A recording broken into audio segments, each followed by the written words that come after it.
ಇವತ್ತಿನ ಇಂಥ ಕೆಟ್ಟ ಕರಾಳ ಒಂದು ದಲಿತರ ಮೇಲೆ ಒಂದು ಅನ್ಯಾಯ ಬಗ್ಗೆ ಹೆಚ್ಚಿಗೆ ಇವತ್ತು ರಾಜಕೀಯ ಬೆರೆಸೋದು ಬೇಡ.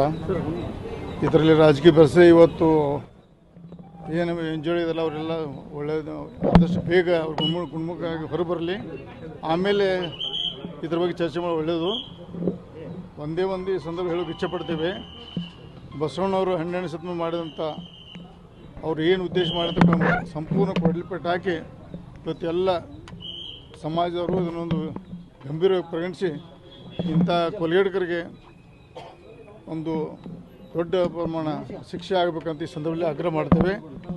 ವಿಶೇಷವಾಗಿ ಇಲ್ಲಿ ಬಂದ ನಂತರ ಗೊತ್ತಾಯಿತು, ಪೊಲೀಸ್ ಡಿಪಾರ್ಟ್ಮೆಂಟ್ ಒಳಗೆ ಕೆಲಸ ಮಾಡಿದ ನಂತರ ಇನ್ನೂ 3-4 ಜನ ಸಾಯೋದು ಬದುಕಿದಾರತ್ತೆ ಇವತ್ತು ಈ ಸಂದರ್ಭ ಹೇಳಕ್ಕೆ ಗೊತ್ತಾಯಿತು. ಭಾಳ ಸಂತೋಷ. ಜಿಲ್ಲಾಡಳಿತದಲ್ಲಿ ಕೆಲವೊಂದು ಬಗ್ಗೆ ಕಂಪ್ಲೇಂಟ್ ಮಾಡಿದ್ದಾರೆ, ಅದ್ರ ಬಗ್ಗೆ ಚರ್ಚೆ ಮಾಡೋಣ. ಈಗ ಈ ಸಂದರ್ಭ ಅಲ್ಲ, ನಮ್ಮೀಗ SC/ST ಕಮಿಟಿಯ ಅಧ್ಯಕ್ಷರಾದಂಥ ಕೃಷ್ಣಮೂರ್ತಿ ಅವರು ಬರ್ತಾರೆ. ಆ ಕಮಿಟಿಯಲ್ಲಿ ನಾನು ಮೆಂಬರ್ ಇದ್ದೇನೆ. ನಾಳೆ ಮೀಟಿಂಗ್ ಇದೆ, ಬೆಂಗಳೂರು ಮೀಟಿಂಗ್ ಇದೆ. ಅದು ಬೆಂಗಳೂರು ಮೀಟಿಂಗ್ ಚರ್ಚೆ ಮಾಡ್ಕೊಂಡು ಈ ತಪ್ಪು ಮಾಡಿದ ಅಧಿಕಾರಿ ಬಗ್ಗೆ ಏನು ಮಾಡಬೇಕು ಅನ್ನೋ ಕಮಿಟಿ ಸಮಗ್ರ ಚರ್ಚಿಸಿ ನಿರ್ಣಯ ತಗೋತೀವಿ. ಇದ್ರ ಬಗ್ಗೆ ಈ ಬಡ ಕುಟುಂಬಕ್ಕೆ, ವಿಶೇಷವಾದ ದಲಿತ ಕುಟುಂಬಕ್ಕೆ ಪರಿಹಾರ ಬಗ್ಗೆ ಮುಖ್ಯಮಂತ್ರಿ ಜೋಡಿ ಮತ್ತು ಸಮಾಜ ಕಲ್ಯಾಣ ಸಚಿವರು ಚರ್ಚೆ ಮಾಡಿಕೊಂಡು ಈ ಒಂದು ಹಾಸ್ಪಿಟ್ಲ್ ವೆಚ್ಚ ಮತ್ತು ಅಲ್ಲಿ ಆದಂಥ ಅನಾಹುತ ಆದಂಥ ಅವ್ರಿಗೆ ಹಾನಿ ಎಲ್ಲ ಸರಿಪಡಿಸಿ ಸರ್ಕಾರ ಬಗ್ಗೆ ಒತ್ತಾಯ ಮಾಡ್ತೀವಿ ನಾವು.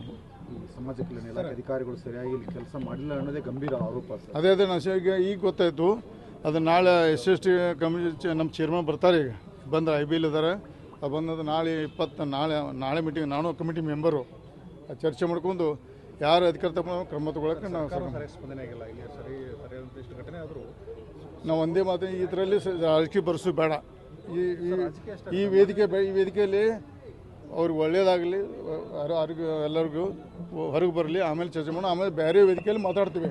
ಇಲ್ಲಿ ಸಂಪೂರ್ಣವಾಗಿ ಒಂದು ದಲಿತ ಸಮಾಜಕ್ಕೆ ಎಲ್ಲ ಹಿಂದೂ ಜನಾಂಗಕ್ಕೆ ಒಂದು ಗಟ್ಟಿಯಾಗಿ ನಾವು ನಿಂತುಪ್ಪ ಅನ್ನೋ ಒಂದು ಮೆಸೇಜ್ ಕೊಡಲಿಕ್ಕೆ ಬಂದಿದ್ದೇವೆ. ಮಾಡ್ತೀವಿ. ಅದ್ರ ಬಗ್ಗೆ ನಾವು ಚರ್ಚೆ ಮಾಡ್ಕೊಂಡು ನಮ್ಮ ವೈಯಕ್ತಿಕ ಮಾಡ್ತೇವೆ, ಸರ್ಕಾರ ಮಾಡಿಸ್ತೇವೆ ನಾವು. Thank you.